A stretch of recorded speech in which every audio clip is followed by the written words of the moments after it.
ക്രിസ്തുവിൽ എത്രയും സ്നേഹം നിറഞ്ഞവരെ, പരിശുദ്ധ അമ്മയുടെ പ്രത്യേകമായ ഒരു മാസമാണ് ഒക്ടോബർ മാസം. അല്ലേ, ഈ ഒക്ടോബർ മാസം ജപമാല മാസമായിട്ടാണ് നമ്മൾ കാണുന്നത്. ജപമാലയെപ്പറ്റി 10-ാം പീസ് പാപ്പ പറഞ്ഞു വെച്ചിട്ടുള്ളത് എങ്ങനെയാണ്? ഫിലിസ്ത്യമല്ലനായ ഗോലിയാത്തിനെ ദാവീദ് എറിഞ്ഞു വീഴ്ത്തിയത് വെറും ഒരു കവണ കൊണ്ട്. അവനേക്കാൾ ശക്തനും ക്രുദ്ധനുമായ പിശാചിനെതിരെയുള്ള ശക്തമായ ആയുധമാണ് ജപമാല എന്ന് പറയുന്നത്. പ്രിയമുള്ളവരെ, ഈ ജപമാല മാസത്തിലൂടെ കടന്നു പോകുമ്പോൾ നാം ലോകത്തിൻ്റെ വിവിധ ഭാഗങ്ങളിൽ, വിവിധ ഇടങ്ങളിൽ പ്രത്യക്ഷപ്പെട്ട പരിശുദ്ധ അമ്മയെപ്പറ്റി വെറുതെ ഒന്ന് ചിന്തിക്കാൻ ആഗ്രഹിക്കാം. ലോകത്തിൻ്റെ വിവിധ ഭാഗങ്ങളിൽ പ്രത്യക്ഷപ്പെട്ട എല്ലാ പ്രത്യക്ഷതകളെയും പറ്റി ചിന്തിക്കുക എന്ന് വെച്ചാൽ നടക്കാത്തൊരു കാര്യമാണ്. കാരണം അത്രമാത്രം അറിഞ്ഞതും അറിയാത്തതുമായ ഒരുപാട് പ്രത്യക്ഷീകരണങ്ങൾ പരിശുദ്ധ അമ്മയിൽ നിന്നും സംഭവിച്ചിട്ടുണ്ട്. അതുകൊണ്ട് നമ്മൾ ഈ ഒക്ടോബർ മാസത്തിലൂടെ കടന്നു പോകുമ്പോൾ നമുക്ക് സുപരിചിതമായ, നമ്മൾ കേൾവിയുള്ള ചിലയിടങ്ങളിൽ പരിശുദ്ധ അമ്മയുടെ പ്രത്യക്ഷപ്പെടലും തുടർന്നുണ്ടായിട്ടുള്ള ചില സംഭവ വികാസങ്ങളെയും പറ്റി ധ്യാനിക്കാൻ നമ്മൾ ഈ ജപമാല മാസം വിനിയോഗിക്കാനായിട്ട് പരിശ്രമിക്കാം. പരിശുദ്ധ കന്യകാമറിയം വ്യക്തിപരമായി നമ്മളുടെ ഓരോരുത്തരുടെയും അടുത്ത് വന്ന് നമ്മളോട് സംസാരിക്കുന്നതായി നമുക്ക് തോന്നണം. വേറൊന്നുമല്ല, പരിശുദ്ധ അമ്മ പറയുന്നുണ്ട്, എൻ്റെ പേര് മറിയോ എന്നാണ്. ആ മറിയോ എന്ന പേരിൽ അറിയപ്പെടാനായിട്ട് ഞാൻ അധികമൊന്നും ആഗ്രഹിക്കുന്നില്ല. ഭാരതത്തിലെ ഏറ്റവും പ്രധാനപ്പെട്ട ഒരു മരിയൻ തീർത്ഥാടന കേന്ദ്രമാണ് വേളാങ്കണ്ണി മാതാവ്. അത് ആ സ്ഥലത്തിൻ്റെ പേര്. ലോകത്തിലെ തന്നെ അറിയപ്പെടുന്ന തീർത്ഥാടന കേന്ദ്രങ്ങൾ, മരിയൻ തീർത്ഥാടന കേന്ദ്രങ്ങളൊന്നും എടുത്തു നോക്കുക. അല്ലെ, ഗൗദുലുപ്പ്, ഫാത്തിമ, ലൂർദ്, ഇവയൊക്കെ സ്ഥലങ്ങളുടെ പേരാണ്.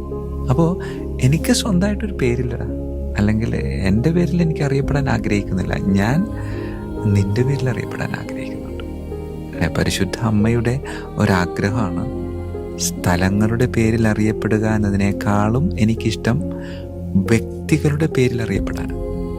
വ്യക്തികളുടെ പേരിൽ അറിയപ്പെടുന്നതിനേക്കാളും എനിക്ക് കുറച്ചുകൂടെ ഇഷ്ടം എനിക്ക് നിൻ്റെ പേരിൽ അറിയപ്പെടാൻ. നിൻ്റെ അമ്മ, അല്ലേ?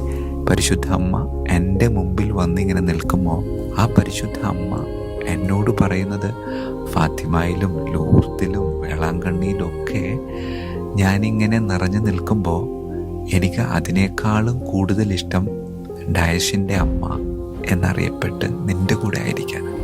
പ്രിയമുള്ളവരെ, പരിശുദ്ധ കന്യകാമറിയത്തിൻ്റെ ഒരാത്മീയ സങ്കടം കൂടെ ആയത്, എനിക്ക് നിൻ്റെ അമ്മ എന്നൊരു സ്ഥാനം അതെനിക്ക് പൂർണ്ണമായും ആസ്വദിച്ച് നിൻ്റെ കൂടെ ജീവിക്കാനായിട്ട് ഞാൻ ആഗ്രഹിക്കുന്നു. എൻ്റെ ആഗ്രഹം നിനക്ക് സഫലീകരിച്ചു തരാനായിട്ട് സാധിച്ചാൽ നിനക്ക് സ്വർഗ്ഗോറപ്പാണ്. എൻ്റെ മകൻ്റെ അടുക്കൽ ഞാൻ നിന്നെ കൊണ്ടുപോയിരിക്കും. അതേ പ്രിയമുള്ളവരെ, പരിശുദ്ധ അമ്മയുടെ വലിയൊരാഗ്രഹമാണ് നമ്മളുടെ ഓരോരുത്തരുടെയും മുന്നിലേക്ക് പരിശുദ്ധ അമ്മ വച്ച് നീട്ടുന്ന ഒരു അഭ്യർത്ഥനയാണ്. എനിക്ക് നിൻ്റെ അമ്മ എന്ന സ്ഥാനം ഒരു സ്വകാര്യ അഹങ്കാരമായിട്ട് ആസ്വദിക്കാനായിട്ട് ആഗ്രഹിക്കുന്നുണ്ട്. അത് നിനക്ക് തരാൻ പറ്റും. അങ്ങനെയുള്ള ആ ഒരു ആഗ്രഹം നിറവേറ്റിക്കൊടുത്ത് പരിശുദ്ധ അമ്മ എൻ്റെ അമ്മയായി ഇതെല്ലൊരു അഹങ്കാരത്തോടെ പുത്രൻ്റെ മുമ്പിൽ എന്നെയും കൊണ്ടുപോയി നിൽക്കുന്നത്, അതൊന്ന് ഭാവനയിൽ കണ്ട് അത് പ്രായോഗികമാക്കാനായിട്ട് ഈ ഒരു ജപമാല മാസം നമുക്ക് പരിശ്രമിക്കാം. അതിന് നമുക്ക് ഓരോരുത്തർക്കും സാധിക്കട്ടെ. പരിശുദ്ധ അമ്മ അതിന് നമുക്ക് വേണ്ടി പ്രത്യേകമായി മാധ്യസ്ഥ്യം വഹിക്കട്ടെ എന്ന് ആശംസിക്കാൻ പ്രാർത്ഥിക്കാം.